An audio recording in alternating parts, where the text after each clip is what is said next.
네, 오늘 어머니 기도회 마지막 시간에 오신 여러분들 축복하고 환영합니다. 우리 샬롬의 인사 한번 할까요? 샬롬 샬롬 하시겠습니다. 오늘 말씀의 제목은 꼭 그럴 때를 위해서 태어난 사람이라는 제목으로 잠시 하나님의 말씀을 나눴으면 좋겠습니다. 김혜남이라는 정신과 의사 선생님이 계십니다. 굉장히 유명하신 분이에요. 책도 많이 쓰시고 많이 활동을 하시는 분이시고요. 또 특별히 이분이 굉장히 책을 통해서 많은 사람들에게 또 위로와 힘을 주시는 그러한 분이신데요. 근데 사실 이분이 이렇게 유명하게 된 계기, 또 알려진 계기 중에 하나가 이분이 이 파킨슨병에 걸리신 분입니다. 무하마드 알리라는 이 복싱 선수가 그 병에 걸려서 별세하셨죠. 이 병에 걸리게 되면은 이 근육이 굳어지는 것입니다. 그래서 말도 어눌해지고 또 글씨를 이렇게 쓰면서도 글씨가 쓰다가 점점 작아지게 돼요. 이제 힘이 없으니까. 그리고 이제 걸을 때도 이제 걷다가 힘이 없게 되면은 이렇게 다리를 끌어서 이렇게 질질 끌면서 걸어가게 되는 병입니다.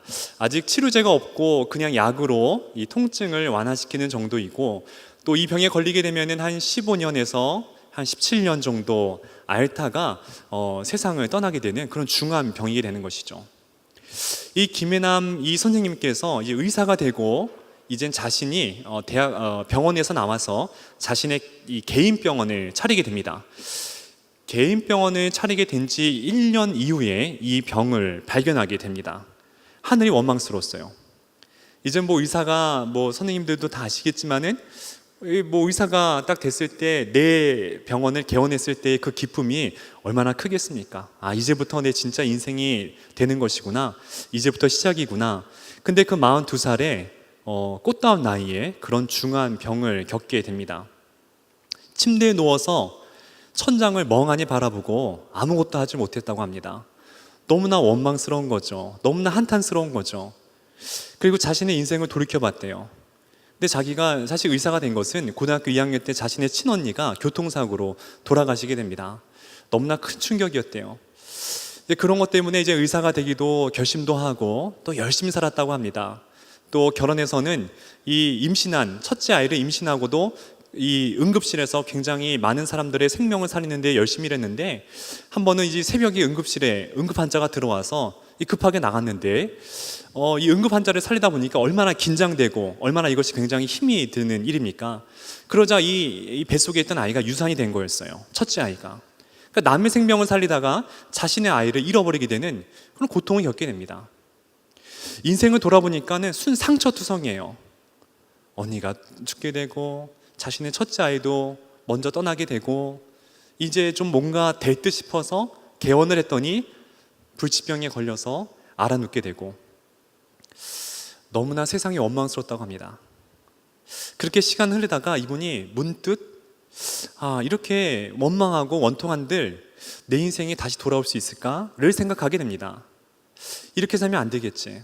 그래도 어찌되었든 내게 주어진 인생은 한 번밖에 없는 것인데 라고 마음을 돌이켰다고 합니다. 그리고 그때부터 무언가를 열심히 배우기 시작합니다. 외국어도 배우고 또 요리도 배우고, 그 인생의 시간들을 무의미하게 보내는 것이 아니라 유의미하게 의미 있게 하루하루를 보내기 시작했다는 것입니다. 그래서 이분이 쓰신 책들마다 또 그런 상처 입은 자가 그런 고통 속에서 새로운 삶을 발견하게 되자 많은 사람들에게 치료가 되고 또 위로가 되고 힘이 된다는 것이에요. 성경의 많은 사람들의 이야기가 여러분들 다 상처받은 사람들의 이야기입니다. 가만히 보세요. 성경의 어떤 인물 하나, 특별히 예수님은 상처받은 중에 거의 최고봉 아닙니까? 그 예수님을 가리켜서 상처 입은 치유자라고 합니다. 상처를 알기 때문에 상처받은 사람들의 마음을 알 수 있는 것이에요. 상처가 받을 때는 굉장히 어렵고 힘들고 고통스럽지만은 그것이 주님의 손에 들려드릴 때에는 그것이 또 다른 사람들의 위로의 도구가 될 수 있다는 것이죠. 그래서 오늘 말씀을 통해서 우리 에스더 이야기 너무나 잘 알지 않습니까? 제가 간략한 이 줄거리 말씀드리면은, 이제 이 페르시아의 이 집에 있었던 이스라엘에 거기에 고아인 에스더라는 아이가 살았습니다. 아버지 엄마가 안 계셨어요. 삼촌인 모르드게가 이 에스더를 딸처럼 키웠죠. 이 모르드게는 이 페르시아 왕 아하수에로 왕을 섬기는 이 왕의 신하였는데, 거기에 또 악한 신하 하만이 등장하게 됩니다. 근데 하루는 이 하만이 이 모르드게가 자기에게 절하지 않는다는 이유로 이 모르드게와 더불어서 이스라엘 백성들, 유다 백성들을 모조리 몰살하려는 계획을 세우게 됩니다. 그래서 장대를 세워서 내가 저 장대에 이 모르드게를 매달아 죽이겠다라는 음모를 꾸미게 되지 않습니까? 그때 에스더가 자신의 이 기지를 발휘해서 아하수에로 왕에게 죽으면 죽으리다 그런 마음으로 왕에게 나아가서 이 음모와 모략 가운데 있는 하만의 정체를 밝히게 되고, 오히려 그 장대를 이 모르드게에 걸렸을 뻔한 그 장대 가운데에 하만이 이 걸려서 이 멸하게 되는 그런 스토리를 지니는 이야기라는 것입니다. 근데 중요한 것은 무엇이냐? 우리가 잘 아는 스토리인데 여기서 우리가 에스더의 삶을 보자는 것이에요. 에스더의 삶을 현미경으로 관찰했을 때에 이 에스더에게 큰 특징이 있는데, 그것이 무엇이냐면은 이 에스더는 상처가 많은 사람이었다는 것입니다.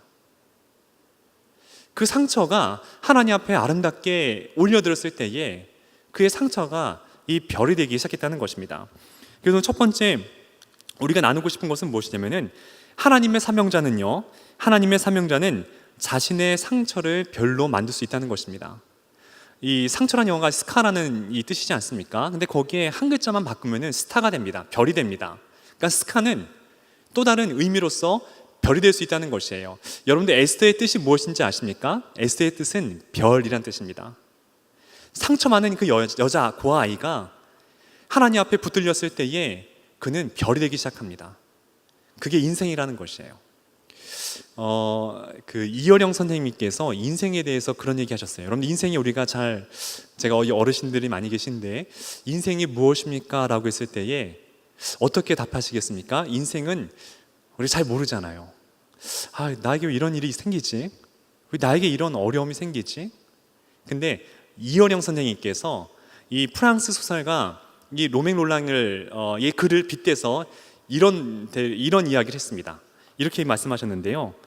로맹 롤랑은 인생이란 15분 늦게 들어간 영화관과 같은 것이라고 했습니다.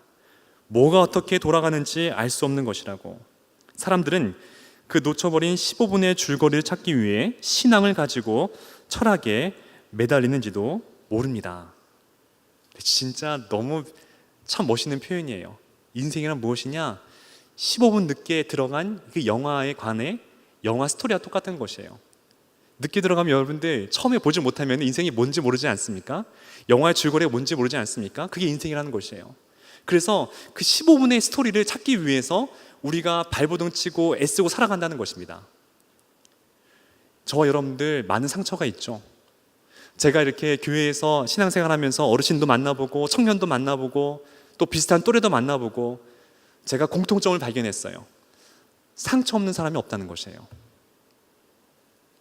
돈이 많거나 건강하거나 세상적인 지위가 있거나 권력이 있거나 그 깊은 기저 속에는, 그 마음 심연 속에는 누구나 크고 작은 상처가 다 있다는 것입니다. 그럼 전 질문이 했어요. 왜 하나님, 우리 주님의 자녀인데 이런 상처를 주실까요? 왜 이런 어려움을 겪을까요? 그 이유를 제가 오늘 에스더에서 찾았다는 것입니다. 에스더는 처음 말씀드린 것처럼 고아였습니다. 그리고 이 페르시아가 지배하는 속국 이스라엘의 이 노예였습니다. 별 볼 일 없는 사람이었어요. 아픈 상처였어요. 하지만 그 상처 때문에 그 자리에 주저앉지 아니하였고, 내가 어떻게 살 것인데 해서 고민하고 기도했을 때에 그 스카가, 그 상처가 이 별이 될 수 있다는 것입니다. 여러분들 진주 이야기 많이 들었죠? 진주는 어떻게 생깁니까? 조개가 바닷속에서 모래에게 상처를 받아서 그 상처를 치유하기 위해서 자생적으로 분비물을 내지 않습니까? 그 분비물이 굳었을 때 그게 진주가 되는 것이에요. 그럼 잘 생각해 보세요. 진주가 크다는 것은 그 조개가 상처를 크게 받았다는 것이에요. 많이 받았다는 것이에요. 상처를 많이 받은 사람이 큰 진주를 만들 수가 있다는 것이에요. 물론 다 그렇진 않아요. 상처받았을 때 받았을 때 그 태도에 따라서 그것이 우리의 보석이 될 수가 있고요, 혹은 나를 원망과 탄식의 자리로 이끌어내는 그런 무서운 흉기도 될 수가 있다는 것입니다. 중요한 것은 무엇이냐? 상처를 주님께 올려드리는 거예요. 하나님, 나 이런 큰 상처가 있어요. 내가 지금 말하지 못하지만, 내가 내 친한 친구에도 얘기하지 못하지만 내 안에는 깊은 상처 가운데 있어요. 하지만 하나님, 주님께서 이걸 받으시면은 주님의 필요하신 곳에 이것을 보화처럼, 별처럼, 진주처럼 쓸 줄 믿사오니 주님, 그런 도구로 내 상처를 아름답게 선용해 주세요 기도할 때에 반드시 하나님은 그것을 통해서 우리에게 또 다른 큰 은혜와 역사를 주신다는 것입니다. 여러분들 다윗 이야기 잘 아시잖아요. 다윗이 다윗 될 수 있었던 것은 그의 상처인 골리앗과 그의 형들이 있었기 때문이에요. 골리앗이 없는 다윗은 상상할 수가 없는 것이에요. 요셉이 될 수 있었던 이유는 그를 팔아넘긴 형들과 또 그를 모함한 보디발의 아내와 또 그의 꿈을 정말 해몽해 준, 그러나 자신의 그 공로를 잃어버린 술 맡은 관원, 떡 맡은 관원, 이 두 사람을, 이 요셉의 은혜를 잃어버리지 않습니까? 다 그런 상처 같은 사람들 때문에 요셉이 마지막에 하나님 앞에 쓰임받을 수 있었던 것입니다. 에스더도 마찬가지예요. 에스더가 에스더 될 수 있던 것은 에스더와 이스라엘 백성을 죽이려는 하만이 있었기 때문에 그녀는 별이 될 수가 있었다는 것입니다. 중요한 것은 무엇이냐, 여러분들, 고난에 대한, 상처에 대한 해석이 그만큼 중요한 것이에요. 해석을 잘 하셔야 됩니다. 여러분, 신앙에서는요, 고난과 고통이 우리 해석 가운데는 이게 죄 때문인가? 하나님의 벌 받는 것인가? 이럴 수 있지만, 이렇게 쉽게 단정 지을 수 있지만, 예수님이 보실 때는, 혹은 하나님 보실 때는 그 해석은 전혀 판이하게 달라지는 것을 우리 성경 곳곳에서 발견할 수가 있습니다. 여러분들 창세기 35장 18절에 보게 되면은 이제 알다시피 이 이삭이 20년 만에 자신의 집으로 돌아가게 되고, 또 그가 20년 동안 사랑했던 이젠 라헬이죠. 라헬이 마지막 아들을 낳다가 죽게 됩니다. 그때 이 라헬이 죽을 때의 마지막 이 아들의 이름을 이렇게 지었습니다. 그가 죽게 되어 그의 혼이 떠나려 할 때에 아들의 이름을 베노니라 불렀으나 그의 아버지는 야곱이죠. 야곱은 그를 베냐민이라 불렀더라. 별거 아닌 것 같은데 여러분들, 굉장히 중요한 의미가 있어요. 이제 이 라헬이 죽으면서 자기가 죽게 되는 걸 알게 됩니다. 직감하게 됩니다. 너무 슬픈 거예요. 이 아들이 엄마가 없이 살아갈 것을 너무나 슬퍼해서 너의 이름은 베논이라, 슬픔의 아들이다, 이렇게 짓습니다. 그런데 아버지 야곱이 아니다, 그게 아니다, 이름을 바꿔줍니다. 뭐라고 하냐? 베냐민이라고 합니다. 베냐민은 오른손을 뜻하는 것이에요. 그러면 이게 누구의 오른손이겠습니까? 하나님의 오른손을 뜻하는 것입니다. 이 아이가 비록 엄마가 없이 자랄 걸 생각하면은 가슴이 메어지고 슬프고 다른 사람 사랑받지 못하고 자랄 터이지만은 하나님의 오른손이 오른편에서 그늘 되어 주시고 붙잡아 주시면은 이 아이는 능력의 아이가 될 것이다 라는 뜻으로 베냐민이라는 이름을 지어준다는 것입니다. 해석의 차이라는 것이에요. 얘는 슬픔이다, 고통이다, 이렇게 엄마는 지어줬지만은 아버지는 아니다, 얘는 하나님의 오른손이다, 하나님의 권세다, 하나님의 능력이다. 같은 죽음을 보는 상황 속에서 해석은 판이하게 달랐다는 것입니다. 이뿐만이 아니에요. 요한복음 9장에 보게 되면은 나면서부터 눈먼 이 안진뱅이를 예수님과 예수님의 제자가 함께 바라보기 시작하지 않습니까? 그때 제자들이 이렇게 얘기합니다. 요한복음 9장 1절인데요. 예수께서 길 가실 때에 날 때부터 소경인 사람을 보신지라. 제자들이 물어가로되 랍비여, 이 사람이 소경으로 난 것은 네 죄로 인함이니까, 그 부모이니까, 혹은 자기혼이니까? 예수께서 대답하시되 이 사람이나 그 부모가 죄를 범한 것이 아니라 그에게서 하나님의 하시는 일을 나타내고자 하심이니라. 예수님의 제자는 그 소경을 보면서 예수님, 이 본인 죄 때문에 저렇게 눈이 먼 겁니까? 아니면 부모 죄 때문에 저렇게 된 겁니까? 예수님이 아니라는 것이에요. 하나님의 영광을 보기 위해서 저들은 저렇게 된 것이다, 영광을 볼 것이다, 그렇게 말씀하시는 거예요. 동일한 상황이지만은 그를 바라보는 예수님의 해석과 사람의 해석은 달랐다는 것입니다. 한 가지 더 볼까요? 이제 이 열왕기 상에 보게 되면은 이 엘리사가 등장하게 되고요. 아람 군대가 이스라엘을 포위하는 그런 상황을 맞이하게 됩니다. 그러자 엘리사의 종 사만이 우리 이제 끝났다 이렇게 얘기합니다. 이제 다 죽었다, 다 멸절됐다 이렇게 얘기합니다. 열왕기 6장 15절에 하나님의 사람의 수용되는 자가 일찍 일어나서 나아가 보니 군사와 말과 병거가 성읍을 에워쌌는지라. 그 사만이 엘리사에게 고하되 내 주여 우리가 어찌하리이까? 대답하되 두려워하지 말라. 우리와 함께한 자가 저와 함께한 자보다 많으니라 하고 죽게 되었거든요. 이제 저 군대가 우리 이 성을 포위해서 다 몰살하게 생겼는데 상하는 죽었다 하는데 엘리사는 아니다. 저들보다 우리와 함께한 자가 더 많다. 여러분들 이래요. 믿음의 사람은 자신의 어려움에 보는 그 시각과 해석을 달리하는 눈을 견지해야 된다는 것입니다. 이 세상 사람과 똑같이 아프니까 이제 큰일 났다, 돈이 없으니까 망했다, 내 자식이 안 되니까는 이젠 소망이 없다, 그런다고 한다면 우리가 어찌 믿음이 있다고 말할 수가 있겠습니까? 적어도 믿는 자들은요, 하나님의 시각과 하나님의 생각으로 세상을 해석할 수 있는 그런 지혜와 능력이 있어야 될 줄 꼭 믿으시기를 바랍니다. 그래서 영국의 이 소설가 토마스 칼라일이 이런 얘기했어요. 길을 가다가 돌을 보게 되면은 약자는 그것을 걸림돌이라 하고 강자는 그것을 디딤돌이라 한다. 똑같은 돌이지만은 약자와 강자의 보는 시각은 판이하게 달라지는 것입니다. 그럼 그 다음부터가 중요한 것이에요. 그럼 우리가 어려운 상황을 마주했을 때에 어떤 마음을 지녀야 되겠습니까? 긍정하는 것이죠. 삶을 긍정하셔야 돼요.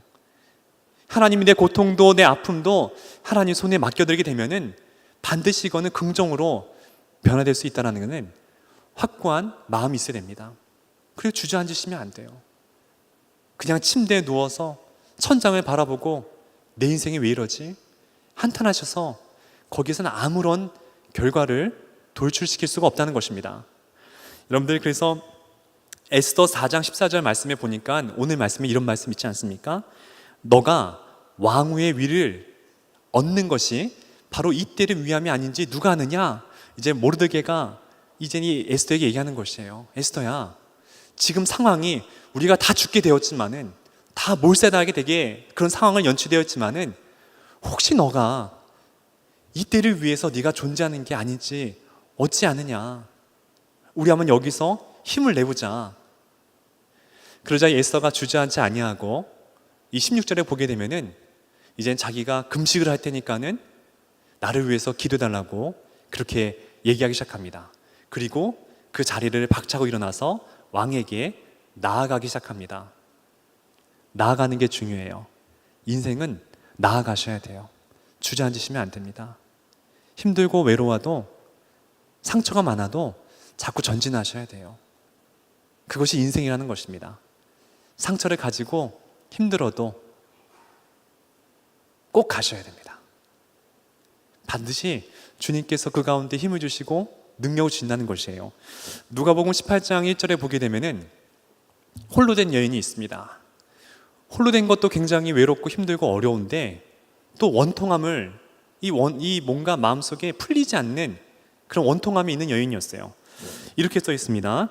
어떤 도시에 하나님을 두려워하지 않고 무시하는 재판관이 있는데, 그 도시에 과부가 있어 자주 그에게 가서 그 자리에 있지 않았어요. 원통하고 외롭고 힘들었지만은 그 자리에 있지 아니하고 계속해서 나아가기 시작합니다. 내 원수에 대한 나의 원한을 풀어주소서 하니, 그가 얼마 동안 듣지 않다가 속으로 생각하되 내가 하나님을 두려워하지 않고 사람을 무시하나 이 과부가 나를 번거롭게 하니 내가 그 원한을 풀어주리라. 그렇지 않으면 늘 와서 나를 괴롭게 하리라 하였으리라. 주께서 이르시되 불의한 재판장이 말한 것을 들으라. 하물며 하나님께서 그 밤낮 부르짖는 택하신 자들의 원한을 풀어주지 아니하시겠느냐. 하나님께 계속 나오는 자에게 하나님이 그 음성을 들어주지 않겠느냐. 저희 어머니가 항상 그랬어요. 유수봐, 항상 우는 자에게 엄마가 우유를 준다 그랬어요. 우는 아기한테 엄마가 우유를 준대요. 저는 그 소리가 사실 뭔지 몰랐는데요. 이제 아기를 키워보니까는 뭔지 알 것 같아요. 울면은요, 안 들어줄래? 안 들어줄 수가 없어요. 너무 시끄러우니까는. 막 엄청 울어요, 막. 떼를 쓰는 거예요. 그럼 들어주기 싫지만 어쩔 수가 없어요. 물론 뭐 비유가 똑같이 안 수 있겠지만은 그만큼 앞에 나아가는 자에게 하나님이 불쌍해서라도 안쓰러워서라도 그에게 다가가지 않겠습니까? 우리 아버지신데요. 여러분들 상처 가지고 나가시는 거예요. 전진하시는 거예요. 계속 가시는 거예요. 주저앉지 마세요. 좀 내 안에 상처가 있고 여러 가지 아픔이 있잖아요. 고통이 있잖아요. 말하기 힘든 내 안에 깊은 치부가 있잖아요. 저에게도 너무 많이 있어요. 부끄러운 것도 많고 고백할 수 없는 것도 많고 그래도 가는 거예요. 멈출 수가 없는 거예요. 왜요? 하나님이 나에게 허락하신 그것은 뭔가 하나님의 뜻이 있음을 저는 믿기 때문입니다. 끝까지 가시는 거예요. 우리는 끝날 때까지 우리는 그 결과를 알 수가 없다는 것이죠. 공지영 작가의 이 소설에 보게 되면은 이런 글이 있습니다. 딸에게 보내는 레시피라는 책인데요. 이렇게 써 있어요. 이 사랑하는 딸아, 꿀 바나나는 설거지하기도 쉽지. 뽀독뽀독 씻은 이 그릇을 이 제자리에 돌려놓고 오늘 밤은 책이라도 읽어보자. 가을이 깊어간다. 엄마에게 얼마나 많은 날이 남아있을지, 너가 얼마나 많은 날들이 남아있을지 우리는 사실 모른단다. 그러나 한 가지는 알 수 있지. 이 순간이 다시는 오지 않는다는 것. 이 순간을 우물 보내면 인생이 그렇게 허망하게 흘러갈 것이라는 것을 말이야. 저도 제 딸에게 이 글을 꼭 읽어주고 싶어요. 그래, 인생은 우리에게 남은 시간들이 사실 아무도 알 수가 없어. 그러니 하루하루 의미 있게 지금 주어진 상황 속에서 감사함으로, 감격함으로, 감동함으로 살아갈 때에 그 인생은 무의미가 아니라 유의미가 될 수 있다는 것입니다. 제가 항상 이 시를 제가 소개했어요. 이 시는 정말 이건 성경에 이렇게 좀 올라왔으면 하는 시인데요. 이 도종환 씨의 흔들리며 피는 꽃이에요. 이게 우리 인생을 정말 노래하는 글입니다. 흔들리지 않고 피는 꽃이 어디 있으랴. 이 세상 그 어떤 아름다운 꽃들도 다 흔들리면서 피었나니, 흔들리면서 줄기를 곧게 세웠나니 흔들리지 않고 갖는 사랑이 어디 있으랴. 젖지 않고 피는 꽃이 어디 있으랴. 이 세상 그 어떤 빛나는 꽃들도 다 젖으며 피었나니, 바람과 비에 젖으며 꽃잎 따뜻하게 피었나니 젖지 않고 가는 삶이 어디 있으랴. 눈물로 많이 젖어 보셨죠? 눈물로 밤새 본 적 있으시죠? 식구들 다 떠나보내고 집에 혼자 식탁에 앉아서 하염없이 울어본 적 있으시죠? 그게 인생이라는 것이에요. 그렇게 꽃은 핀다는 것이에요.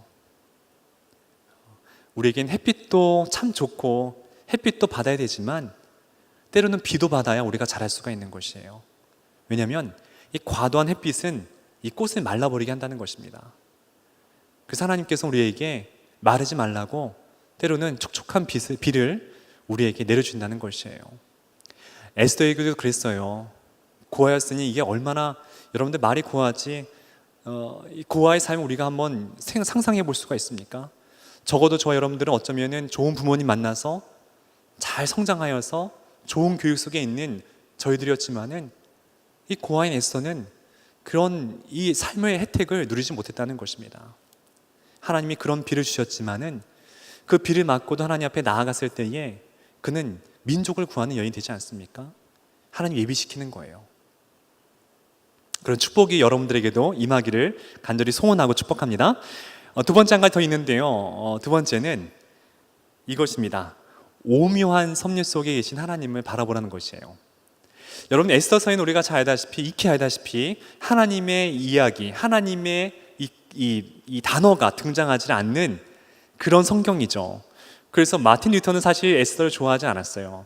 하나님이란 말이 등장하지 않는데 이게 어떻게 경전이 될 수가 있느냐라고 하지만 굉장히 중요한 의미가 있습니다. 왜냐? 여러분들 하나님이 여러분들 눈에 보이십니까? 여러분 지금 이 자리에 하나님이 계시지만은 그것이 눈에 보이십니까? 아니잖아요. 하나님은 우리의 배후에서 역사하신다는 것이에요. 하나님은 내 뒤에서, 내 앞에서 먼 시간 앞서서 우리 역사하시지 꼭 눈에 보이셔서 역사하신다는 아니라는 것을 보여주기 위해서 이 애써서는 이 존재한다는 것입니다. 배후에서 존재하세요. 배후에서 우리를 위해서 뭔가 열심히 빚어가고 계시고 인생을 만들어가고 계시고, 내 때가 아니라고 한다면 내 자녀의 때에서 뭔가 역사하실 것을 준비하고 있다는 것을 꼭 믿으시길 바랍니다. 우린 착각하는 게 있어요. 꼭 내 때에 우리 가정이 세워져야 되고 꼭 내 때에 인생이 펴야 되고, 아니에요. 착각일 수 있어요. 내 때가 아니어도 하나님은 내 자녀의 때, 혹은 내 자녀의 자녀의 때, 그건 하나님의 때에 정해 있다는 것이죠. 중요한 것은 무엇이냐? 때는 하나님이 정하지만은 반드시 은혜 준다는 그 은혜는 있다는 것입니다. 그걸 믿으라는 것이에요. 우리가 너무 때에 집착할 때가 많이 있거든요. 내 주님께서 그건 정하시는 거예요. 염려하지 마세요. 우린 믿음만을 가지고서 이 길을 묵묵히 걸어가면 된다는 것입니다. 이 배후에서 이 에스더를 통해서 하나님께서 역사하시는데요, 중요한 이 에스더의 그림이 등장하기 시작합니다. 이 나중에 이제는 하만의 음모를 이 모르드게와 또 에스더가 밝히게 되는 귀중한 이 역사가 등장하는데요, 이 에스더 6장에 보게 되면은 뜬금없는 이야기가 하나 삽입되어 있습니다. 그게 뭐냐면은 이 아하수에로 왕을 암살하려는 이 두 사람이 등장하기 시작합니다. 이 살해하려는 그런 계획을 세웠는데요, 그것을 누가 발견했냐면은 바로 이 모르드게, 에스의 삼촌이 그것을 발견해서 왕에게 고발해서 이 왕이 살해 위협을 벗어나기 시작합니다. 근데 그 사건을 이 아하수에로 왕이 잊고 지나가고 있었어요. 먼 발치로 그냥 옛날의 과거의 저편에서 기억하지 못하고 있었습니다. 근데 어느 날 잠을 자고 있는데, 아하수에로 왕이 잠을 자고 있는데 갑자기 잠이 오지 않는 것이에요. 그래서 이 부하에게 시켜서 이 역사서들을, 지난 일기 같은 것을 읽게 하기 시작하지 않습니까? 그것이 에스더 6장 1절인데 이렇게 써 있습니다. 같이 한번 읽어볼까요? 시작. 그날 밤에 왕이 잠이 오지 않으므로 명령하여 역대일기를 가져다가 자기 앞에서 읽히더라. 잠이 오지 않았대요. 그렇게 잘 자던 왕인데 그날따라 잠이 안 왔대요. 근데 그 역사서를 읽게 됐는데 마침 어떤 대목을 읽었는지 여러분들 정말 소름 돋는 장면이 등장합니다. 2절 말씀인데요, 같이 한번 읽어볼까요? 시작. 그 속에 기록되기를 문을 지키던 왕의 두 넷이 빅다나와 데레스가 아하수에로 왕을 암살하려는 음모를 모르드게가 고발하였다 하였는지라. 마침 그 대목을 읽게 됩니다. 그랬었지. 저 내 두 넷이가 나를 죽이려고 했었지. 근데 저것을 이 모르드게가 고발해서 내가 이 생명을 유지할 수가 있었지. 한밤에 갑자기 그것을 깨닫기 시작합니다. 그러고 나서 이 다른 신하에게 또 이렇게 물어봅니다. 3절에 이렇게 얘기합니다. 또 한번 읽어볼까요? 시작. 이 일에 대하여 무슨 종기와 관직을 모르드게에게 베풀었느냐 하니 측근 신하들이 대답하되 아무것도 베풀지 아니하였나이다 하니라. 그래 얘들아, 그럼 내가 그 모르드게에게 내가 무슨 상을 주었냐? 왕이시여, 아닙니다. 아무 상도 베풀지 않았습니다. 그렇게 얘기하는 거예요.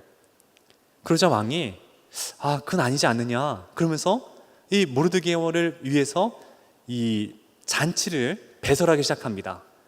그래서 그 잔치 속에서 이 하만의 음모를 밝히게 되고, 결국 이 왕은 하만이 준비한 장대에 하만을 매달아서 결국 음모를 모든 게 다 파헤쳐지고 이 역사가 일어나는 그런 장면이 연출되기 시작했다는 것입니다. 근데 중요한 것은 무엇이냐? 여기서 왕이 잠이 오지 않았다고 합니다. 그런데요, 이것을 다른 성경에 이 70인용 번역에 보게 되면 이렇게 써 있습니다. 그러나 주님께서 왕의 잠을 달아나게 하셨다. 또 다른 번역본에는 누군가 왕을 흔들어 깨웠다 이렇게 써 있습니다. 무슨 얘기냐? 하나님이 하시는 거죠.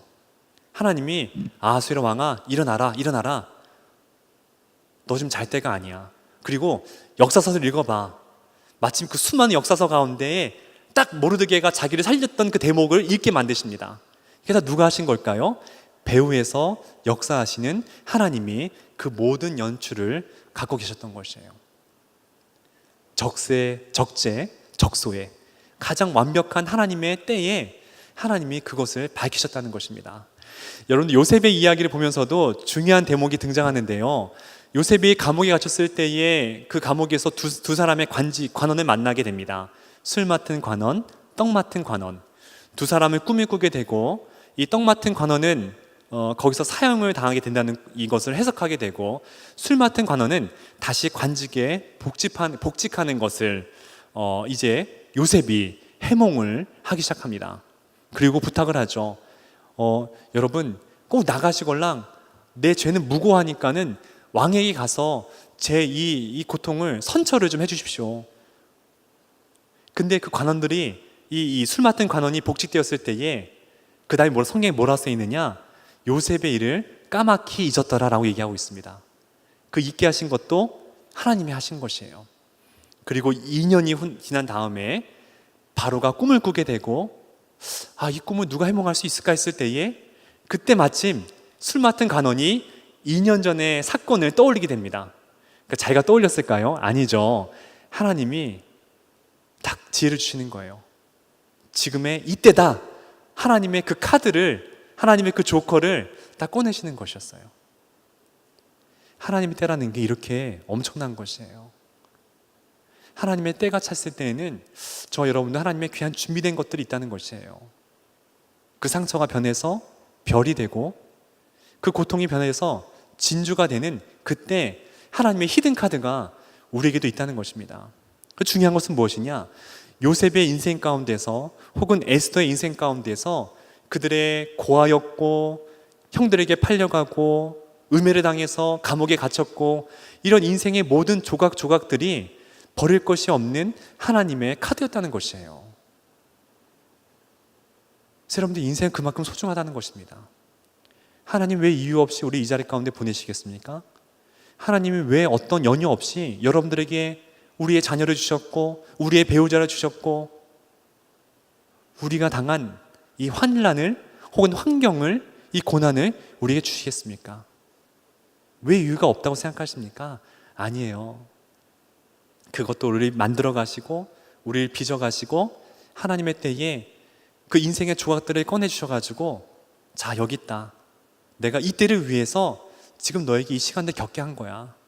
그 히든카드를 주기 위해서 우리 그 시간의 시련을 겪게 하신다는 것입니다. 여러분들, 인생은, 죄송해요. 제가 어르신들한테 자꾸 인생 하니까 정말 버릇없어 보이고 되게 교만해 보이는데, 그냥 제가 그렇잖아요. 인생은 버릴 것이 없는 것이에요. 하나하나 하나님 앞에는 다 의미가 있는 것이고, 감사함을 바르면은, 이 바울이 그랬어요. 버릴 것이 없다고 했어요. 한번 인생을 잘 음미해 보시고, 곱씹어 보시고, 그래서 주님께 감사했으면 좋겠어요. 오늘 아침에도 저희가 우리 팀원들하고 함께 나눴는데요, 여러분들, 인생은 감사할 때에 버릴 것이 없어지게 됩니다. 고난도 감사하게 되면요, 그는 하나님 앞에 아름다운 진주가 되는 것이에요. 그 눈물은 하나님의 보석이 되는 것이고요, 그 기도는 하나님의 아름다운 향기로 주 앞에 상대되는 것입니다. 감사하시면 돼요. 고난도 감사하시고, 슬픔도 감사하시고, 어려운 환경도 감사하시는 것이 굉장히 중요해요. 이 조지 허버트라는 시인이 이런 얘기했습니다. 하나님의 맷돌은 느리지만 확실히 돌아가고 있다. 참, 이게 여러분, 저는 이런 글을 읽을 때요, 제가 참, 남자친구는 굉장히 참 이렇게 센시티브한 게 있어서 그런지, 막 이래요. 보석을 발견했다, 막 이래요. 그 노트에 막 적어놓고 막 이러거든요. 한번 잘 보세요. 여러분들은 맷돌을 하도 갈아서 그런지 별로 감동이 없을 수 있지만은, 다시 한번 잘 음미해 보세요. 하나님의 맷돌은 느리지만은 반드시 돌아간대요. 환경이 여러분들 돌아가는 게 보이십니까? 안 보이죠? 이 척박한 환경이 여러분들 바뀌시는 거 보이십니까? 지지부진하잖아요. 하나님, 왜 이렇게 내 고난이, 나 언제까지 이런 고통 주실 겁니까? 왜 변화되지 않습니까? 아니에요. 돌아가고 있어요. 돌아가고 있어요. 주님의 때까지 이게 돌아가면은 우리 인생은 바뀌는 것이에요. 제가 이 슬럼독 밀리어네라는 이 영화를 본 적이 있는데요, 그 영화 굉장히 참 의미가 있어요. 인도 영화입니다. 거기에 고아인 이 자말이라는 아이가 등장합니다. 정말 여러분, 인도도 잘 사는 분들도 굉장히 많지만은 또 이 슬럼독, 이 빈민가입니다. 그러니까 이 슬럼독 밀리어네어는 이 빈민가의 억만장자의 이야기거든요. 이 고아인 아이가 어느 TV 퀴즈쇼에 나타나기 시작합니다. 그리고 이제 그 TV쇼에서 우승하면은 상금이 뭐 100만 원, 200만 원, 400만 원, 800만 원, 1,100만 원 이렇게 막 올라가는 거예요. 그 나중에 상금이 6억을 받는 그 큰 퀴즈쇼였습니다. 근데 거기에는 뭐 의사나 뭐 변호사, 대학 교수 이런 사람이 등장해도 뭐 이게 안 되는 거예요. 굉장히 문제가 어렵고 힘들기 때문에 뭐 올라가다가 탈락하고 합니다. 근데 이 고아 자말이 거기에 등장했을 때에 사실은 자기가 사랑하는 여인을 찾기 위해서 그 여인이 헤어졌는데 그 여인이 굉장히 즐겨보던 프로였거든요. 그래서 그 여인을 만나기 위해서 그 프로에 출연하기 시작합니다. 근데 웬걸요? 이 패널과 방청객 사람들은 이 고아인 자말이 막 비웃습니다. 제가 어디까지 올라가겠어? 뭐 한 문제나 맞히겠어? 이렇게 비웃는데요. 이 웬걸 자말이 계속해서 올라가기 시작합니다. 그러자 이 사회자가 의심하기 시작합니다. 제가 지금 뭔가 컨닝하고 있다는 것을 의심하기 시작합니다. 그리고 이제 경찰을 불러다가 이 사람을 잡아다가 고문하기 시작하는 거예요. 너 누구랑 짜고 지금 이 문제를 유출했느냐? 라고 막 고문하기 시작합니다. 그래서 자말이 얘기하기를 아니라는 것이에요. 자기가 어렸을 때 이야기 시작합니다. 예를 들어서 문제가 이것이었어요. 힌두교의 여신이 들고 있는 두 손에 들고 있는 이 물건은 무엇인가가 질문이었습니다. 근데 그것을 답을 맞췄거든요. 근데 그 답을 맞힌 이유가 무엇이냐면은 이 자말이 고아가 된 얘기가 엄마가 있었어요. 근데 힌두교인들이 이 반란을 일으키면서 엄마를 죽이기 시작합니다. 그래서 이 아이가 그 폭력 사태 때 도망가다가 한 여자아이가 그 힌두교의 이 분장을 하는 것을 이 자말이 보기 시작합니다. 근데 너무나 이 충격적인 사건이었고 그때 본 이 시각이 굉장히 어린 나이에 각인이 된 것이었죠. 그래서 그것이 활과 화세라는 것을 마치기 시작하는 것이에요. 그가 이제는 부모가 없어가지고 고아원에 있는데 또 마지막 문제가 무엇이냐면은 이 삼총사에 나오는 마지막 인물의 이름을 맞히는 것이었어요. 그것이 아라미스였거든요. 근데 그것을 맞힌 것도 이 아이가 고아였을 때에 이 아이가 이 친구들 3명이 있었어요. 근데 이 친구들의 어렸을 때는 별명을 부르지 않습니까? 근데 삼총사의 이름을 하나씩 맡아서 이 별명을 부르고 다녔던 것이었어요. 그래서 맞힌 것이었어요. 그러니까 무엇이냐? 그 아이의 인생의 상처가 결국 인생의 마지막에 답을 맞춰나가는 그런 과정을 그린 영화였거든요. 제가 짧은 영상인데요. 잠깐 이거 보고 말씀을 정리하도록 하겠습니다. 영국 데니 보일 감독의 2009년 영화 슬럼독 밀리어네어. 인도의 외교관이자 작가인 비카스 스와로프의 소설 Q&A를 원작으로 한 이 작품은 뭄바이를 중심 배경으로 하고 있다. 인도 최대의 도시로 국제무역항과 국제공항이 있는 반면 최대의 슬럼가가 존재하는 상반된 양면의 도시 뭄바이. 영화는 뭄바이 빈민가 출신의 18세 고아 소년 자말이 한 방송국의 인기 퀴즈 프로그램에 출연하는 것으로 시작한다.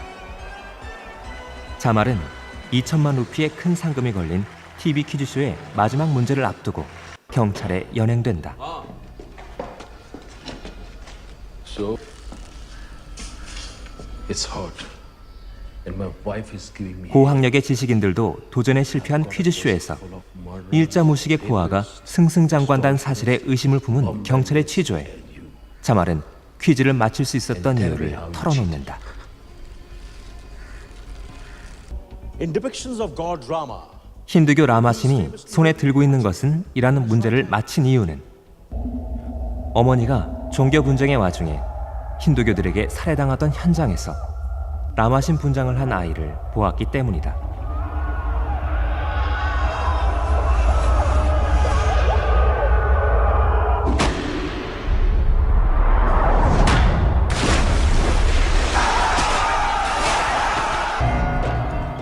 이렇게 퀴즈쇼에 나온 문제는 우연히도 자말의 고통스러운 삶과 겹쳐진다. 형 살림과 생활하던 자말은 우연히 알게 된 소녀 라티카를 만나 함께하지만 범죄 조직을 탈출하다 그녀와 헤어지게 되고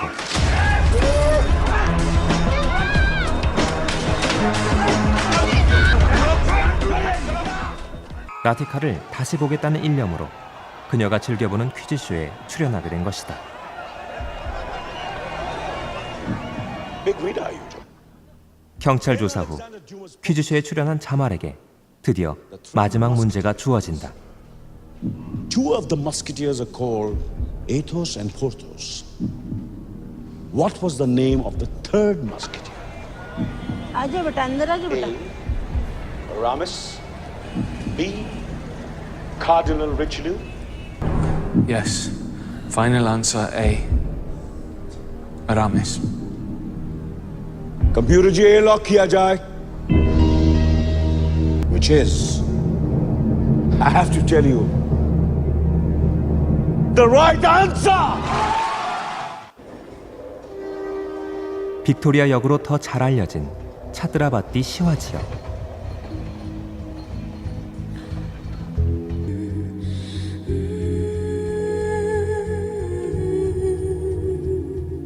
이곳에서 자말은 라티카와 운명적인 재회를 하게 된다.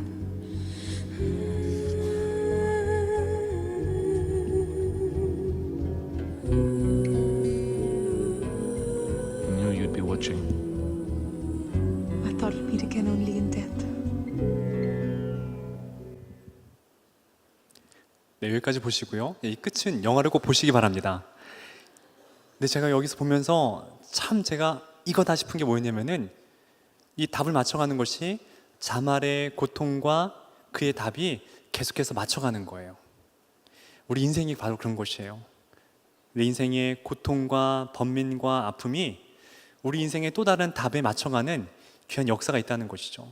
자, 여러분들 로마서 우리 8장 28절 이것이 오늘 말씀의 결론입니다. 함께 읽고 우리 같이 말씀을 마치도록 하겠습니다. 시작. 우리가 알거니와 하나님을 사랑하는 자 곧 그 뜻대로 부르심을 입은 자들에게는 모든 것이 합력하여 선을 이루느니라. 아멘. 기도하시겠습니다. 하나님 감사합니다. 하나님 인생을 돌이켜볼 때에 우리가 너무나 상처가 많은 것을 알 수 있습니다. 하나님을 믿지만은 우리에게 알 수 없는, 그때는 알 수 없었던 고난과 고통이 있었고 또 상처가 있었고 또 이해할 수 없는 상황도 있었지만은 아버지 모든 것 합력해서 우리 인생의 또 다른 선으로 바꿔줄 줄 믿사오니 하나님 저희들의 상처가 진주가 되게 도와주시고 이 고통이 별이 되는 귀한 축복이 임하게 하여 주시옵소서. 이걸 통해서 저희를 빚어주시고 하나님 나라의 별로서 하나님 나라의 진주로서 거룩하게 구별되어 쓰임받는 우리 믿음의 어머니 될 수 있도록 인도하여 주시옵소서. 상처가 있어서 주저앉지 말게 도와주시고 고통받았다고 거기서 원망과 탄식 가운데 자신의 인생을 허비하지 말게 도와주시고 그것을 가지고 주 앞에 나아가고 또 전진하고 하나님의 뜻을 알 때까지 두드리고 기도하는 귀한 어머니 될 수 있도록 인도하여 주시옵소서. 그리하여 저희들 주님의 때에 존귀한 보석과 같은 삶이 되게 도와주시고 우리가 인생을 주님 앞에 만났을 때 저희들 잘했다 칭찬 듣는 믿음의 선한 어머니들로 저희들 더욱더 복의 복을 더하여 주시옵소서. 한 학기 동안 아버지 하나님 주신 은혜에 우리가 말로 다 형용할 수가 없사오니 주님 저희들 더욱더 주 앞에 헌신자가 되어서 기도하게 도와주시고 아버지 주님의 뜻을 이루어드리는 귀한 복된 삶이 될 수 있도록 주님 축복하여 주시옵소서. 우리 스텝과 또 우리 전도사님들 아버지 방송실에서 또 안내로 찬양으로 수고한 모든 스텝들 다시 한번 은혜의 은혜로 덧입혀 주시고 저들의 삶과 가정과 직장 위에 주님의 은혜로 주님 늘 충만하게 채워주시옵소서. 감사드리며 존귀하신 예수님의 이름으로 기도하옵나이다. 아멘.